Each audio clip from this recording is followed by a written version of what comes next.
Aloha and welcome to Beach Walks with Rocks. You can find us at beachwalks.tv.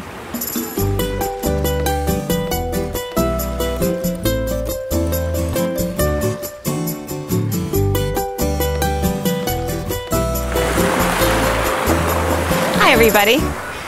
I don't know if you're like me, but one of the disappointments I've had in my life is when I've been scuba diving in certain places in the world. And I've been very lucky to scuba dive in some amazing places. And ahead of that, I've always seen the underwater photography from those places.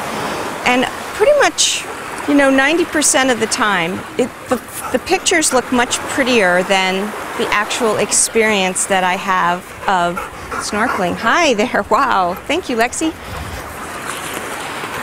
And it got me to thinking that, what we're going to do for you today, we're going to take you underwater and we're going to show you what it really looks like to the human eye. So part of what makes the underwater photography look so beautiful is that, one, they pick super perfect days when the water's really, really clear, and you can't always count on that.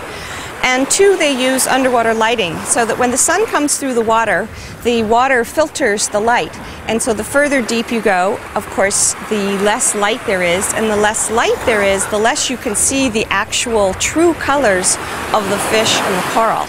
And so when you supply that artificial lighting, you can see the true colors of the fish and the coral.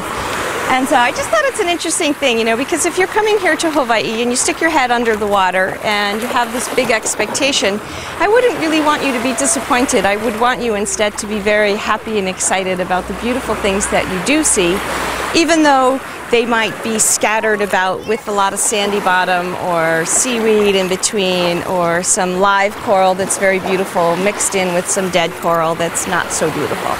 But anyway, just a little dose of beautiful reality going to come to you from Beach Walks today. Aloha everybody, Valama Pono, have a great day.